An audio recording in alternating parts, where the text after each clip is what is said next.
రాజారాం గారు, నీకేది ఏమైంది సార్? అనాథాశ్రమం కేసులో బెయిల్ క్యాన్సిల్ అయ్యే అవకాశం ఉంది. ఒకవేళ అదే గనక జరిగితే మీరు జైలుకి వెళ్లాల్సి వస్తుందేమో.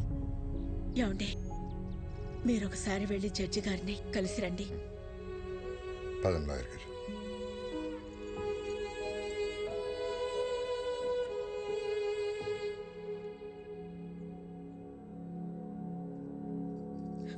స్వామి, ఇంతవరకు నిన్నేమీ అడగలేదు.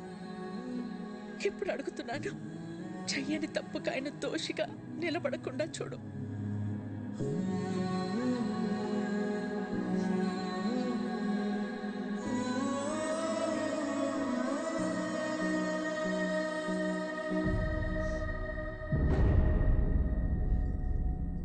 కనపడకుండా కన్నీళ్లు దాచగలవు, కానీ ఆ కళ్ళలో బాధ దాచలేవు. ఏం లేదు విక్కీ. ఇంకా నన్ను దూరం చేయకపోతున్నా. అన్నయ్యకు తమ్ముళ్ళలా కాదు, తల్లి కొడుకులా అడుగుతున్నా. జీకే అన్నయ్య వెనకాల ఎందుకు పడుతున్నాడు? నువ్వు చెప్పకపోతే నా మీద ఒట్టుతున్నా. ఏం జరిగింది? ఆర్గానిక్ వ్యవసాయం, ఆర్గానిక్ ఫుడ్ ఇంపార్టెన్స్ గురించి ప్రజలకు అర్థమయ్యేలా చెప్పడానికి మీ అన్నయ్య గత 20 సంవత్సరాలుగా చేస్తున్న సేవల్ని గుర్తించి ఇండియన్ ఫుడ్ ఫోరం వాళ్ళు అవార్డుతో సత్కరించారు. సర్వే భవంతు నిరామయః. అందరికీ నమస్కారం. సేంద్రియ వ్యవసాయం గురించి, సాంప్రదాయ ఆహారం గురించి కొత్తగా నేను చేసింది ఏం లేదు. మన ఋషులు ఏనాడో రాసిపెట్టారు. అది మన దేశ సంపద. ఈ రోగాలు మన పచ్చని పొలాల్లో మొదలవుతాయి. ఆధునిక వ్యవసాయంలో మనం వాడుతున్న రసాయనాలు మనలోకే వచ్చి చేరుతున్నాయి. అందుకే మన బాడీలో బ్లడ్తో పాటు డిజీజెస్ కూడా ఓ పార్ట్ అయిపోయాయి. ఈ జనరేషన్ పిల్లలకు ఊబకాయలు, హార్మోనల్ ఇంబ్యాలెన్స్ వీటి వల్లే వస్తున్నాయి. మన ఆడపిల్లలు 10 ఏళ్లకే మెచ్యూర్ అవుతున్నారు. తల్లి అవడానికి ఎన్నో కాంప్లికేషన్స్ని ఎదుర్కొంటున్నారు. మన తల్లి ఆరోగ్యం పాడైతే నెక్స్ట్ జనరేషన్స్ పాడైనట్టే.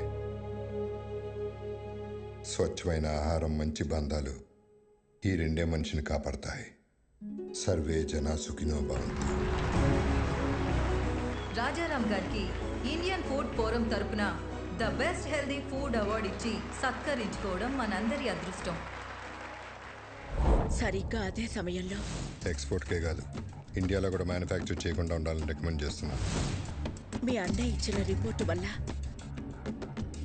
జీకే ప్రోడక్ట్స్ కొన్ని బ్యాన్ అయ్యాయి. జీకే బ్రాండ్ నేమ్ మార్చి అవే ప్రోడక్ట్స్ ని మళ్లీ అమ్మడం మొదలు పెట్టాడు. ఒకరోజు మీ అన్నయ్య అరేంజ్ చేసిన ఆర్గానిక్ ఫుడ్ ఎగ్జిబిషన్ లో పాపారావు పర్మిషన్ లేకుండా తన అల్లుడు GK fake food organic stall పెట్టాడు. These are not organic, they chemical products. అసలు ఈ స్టాల్ ఎవరు పెట్టనిచ్చారు? Where is entry pass?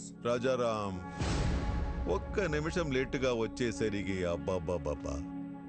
Manager చెప్పొచ్చు కదా, ఇది బయట వాళ్ళది కాదు, మన పాపారావు గారిదని. నీ కల్తీ మారలేదు, నువ్వు మారలేదు.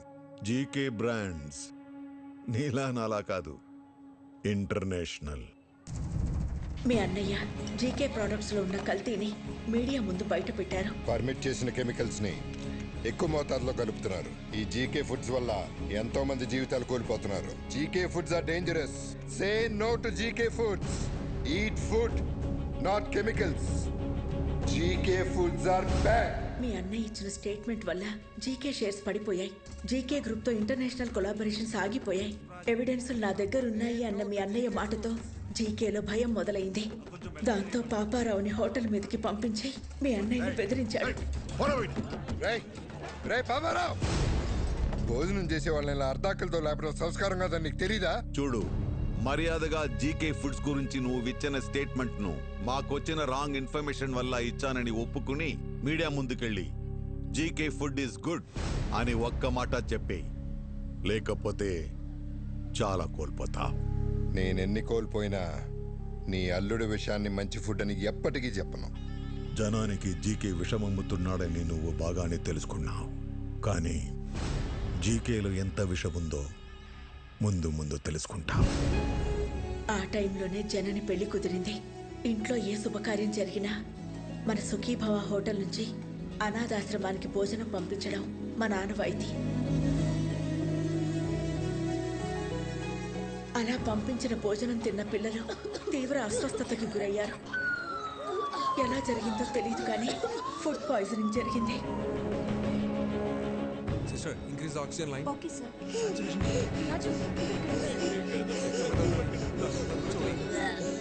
It's okay, it's okay.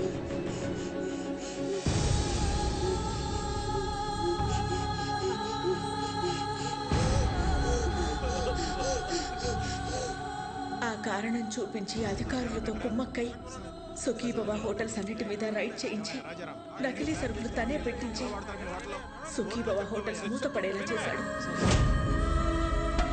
అనాథ పిల్లల అనారోగ్యానికి కారణమయ్యారని మీ అన్నయ్యని అరెస్ట్ చేయించాడు.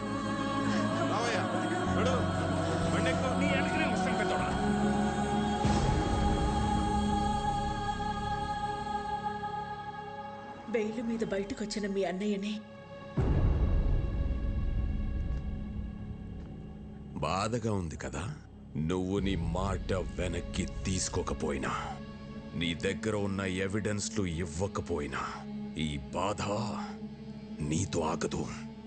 నీ ఫ్యామిలీలో ప్రతి ఒక్కరికి ఇస్తా. టోటల్గా నీ లైఫ్లో హ్యాపీనెస్ లేకుండా చేస్తా. రే, భయపడేవాడినే అయితే నీ లైసెన్స్ ఆపేవాడినే కాదు. నేను జైలుకి వెళ్తే మహా అయితే నా పరువు పోతుంది. భయపడి మిమ్మల్ని ఇలాగ వదిలేస్తే జనాలు ప్రాణాలు పోతాయి. నా పరువు కంటే నాకు జనాల ప్రాణాలే ముఖ్యం. దాంతో జీకే జనని ఎంగేజ్మెంట్ క్యాన్సిల్ అయ్యేలా చేశాడు. రండి బాబు గారు, నమస్కారం. రండి, కూర్చోండి. కూర్చోడానికి రాలేదండి. ఏమైందండి? మీ హోటల్ మూతపడితే మాకు వ్యాపారాలు ఉన్నాయి కదా అని సర్దుకున్నాను. మీరు అరెస్ట్ అయినప్పుడు కూడా సొసైటీలో పెద్దవాళ్ళ మీద కేసులు కామన్ కదా, బయటపడతారులే అనుకున్నాను. కానీ ఇప్పుడు కోర్టులో విట్నెస్లు మీకు ఎగనెస్ట్గా ఉన్నాయండి. శిక్ష పడితే మీరు దోషి అవుతారు. అందుకే ఈ ఎంగేజ్మెంట్ క్యాన్సిల్ చేస్తున్నా అని చెప్పడానికి వచ్చానండి. ఉంటాను.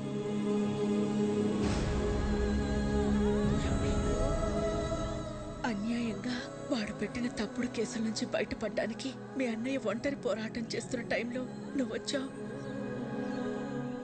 ఇంత జరుగుతున్న ఈ విషయం నా దగ్గర ఎందుకు దాచారు వదినా? బాబాయ్, ఎట్టి పరిస్థితులను విక్కీకి మన ప్రాబ్లమ్స్ గురించి తెలియకూడదు.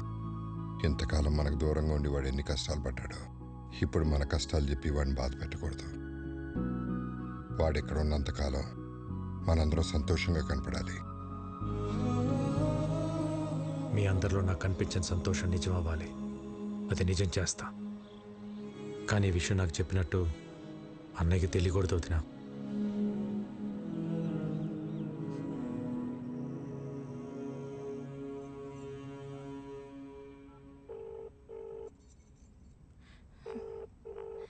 You are calling is not answering.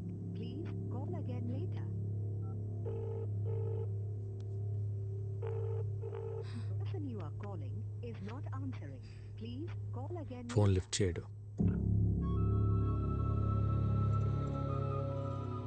రేపు ప్రదీప్కి ఎమ్మెల్యే రుద్రప్రతాప్ కూతురుతో ఎంగేజ్మెంట్. వాళ్ళ నాన్న మాట మార్చుంటాడు కానీ ప్రదీప్కి నేనంటే చాలా ఇష్టం. వాళ్ళ నాన్నకి భయపడి ఒప్పుకొని ఉంటాడు. ఆ భయాన్ని నాకు వదిలే. నువ్వు లైఫ్ లాంగ్ అతనితో ఉండాలనుకున్నంత ప్రేమిస్తున్నావా? ప్రదీప్ అంటే నాకు చాలా ఇష్టం బాబాయ్. రేపు ఉదయం రెడీగా ఉండు, ఎంగేజ్మెంట్కి వెళ్దాం. ఓకే? ఇంకా టైం ఉంది కదా ముహూర్తానికి. నువ్వు వెళ్ళి రెస్ట్ తీసుకోమ్మా. జయ తీసుకెళ్ళి. బావగారు మీరు కూర్చోండి. హలో, సాంసరావు మాట్లాడుతున్నాను. చెప్పండి. ఇప్పుడు బోర్డు మీటింగ్ ఎందుకు? నాకు 1 hour టైం ఇవ్వండి. మీ 50 కోట్లు మీకు ఇచ్చేస్తాను. మీరు మళ్ళీ ఇలా వచ్చారండి బాబు. జస్ట్ డబ్బు కోసం మీ అబ్బాయి లైఫ్ అమ్మేస్తున్నారు. నాకు తెలుసు సార్, బిజినెస్లో మీ పార్ట్నర్స్ పెట్టిన ఇన్వెస్ట్మెంట్ వెనక్కి అడిగేసరికి మీకేం చేయాలో అర్థం కాలేదు. అదే టైంలో జీకే మీకు ఒక ఆఫర్ ఇచ్చాడు. అదే రుద్రప్రతాప్ కూతురుతో ఎంగేజ్మెంట్. అన్నయ్యకి ఒక్క మాట చెప్పు ఉండాల్సింది కదా సార్. నా సమస్య రాజారాం గారు తీర్చగలిగేంత చిన్నది కాదు బాబు. 50 కోట్లు చూశారుగా.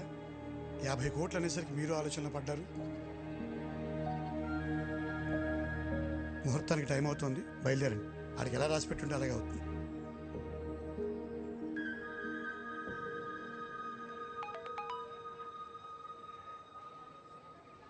$50 కోట్లు.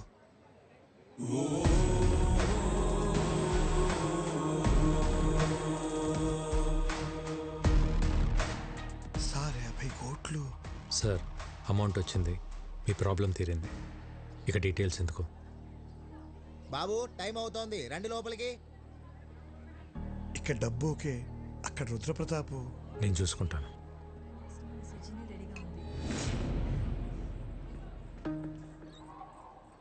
ఎవరు నువ్వు? ఓ చిన్న లైవ్ షో చూపించాలి. అంత టైం లేదు నాకు. జైలుకి వెళ్ళే టైం ఉందా?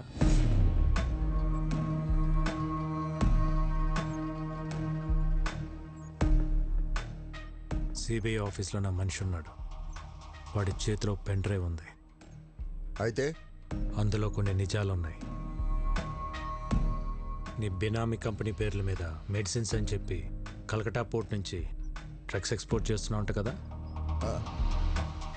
60 గ్రాములు కూడా ఉండని పెన్ డ్రైవ్లో 6,000 crores వర్త్ స్కామ్ సాక్ష్యాలు ఉండటం టూ మచ్ కదా. ఏం కావాలి నీకు? 30 సెకండ్స్లో నువ్వు నీ జనం ఈ ప్లేస్ ఖాళీ చేసి వెళ్ళిపోవాలి. మరి ఆ పెన్ డ్రైవ్? నువ్వు ఇంటికి వెళ్ళేసరికి నీ చేతిలో ఉంటుంది.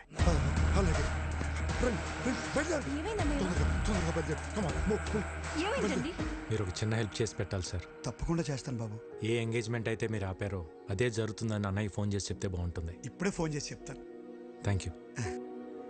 పద. ఏమైందమ్మా అంత హ్యాపీగా ఉన్నా? బాబాయ్ వాళ్ళతో మాట్లాడాడమ్మా, వాళ్ళు పెళ్లి కొప్పుకున్నారు. అవునా? విక్కీ, ఏంటిది చెప్పేది?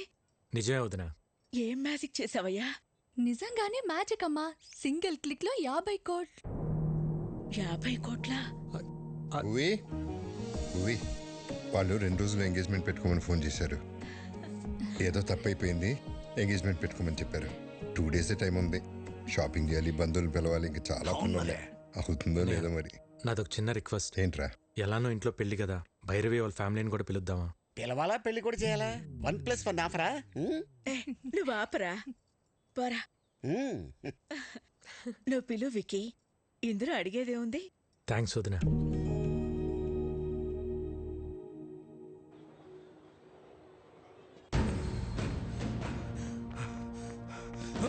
ఏమైందిరా? బాస్, కన్నపెట్టిన వైలెంట్ బాక్స్ కనిపించట్లే బాస్. నేను తెలియదు బాస్. మరి ఎవరు తీసుంటారు? ఏంట్రా ఇది? గురువు గారు, మీ బర్త్డే స్పెషల్ అని సర్ప్రైజ్ ప్లాన్ చేశాను. చూస్తే షాక్ అవుతారు. ఏరా, జిమ్ ట్రైనర్ డేవిడ్ ని తీసుకొచ్చావా? మీకు ఎప్పుడు అదే చేసా. అది కాదు, ఒక్కసారి కళ్ళ గంటలు తీయండి. ఓకే, ఏంటో నీ పిచ్చి ప్రేమ. చూస్తే చెప్తా.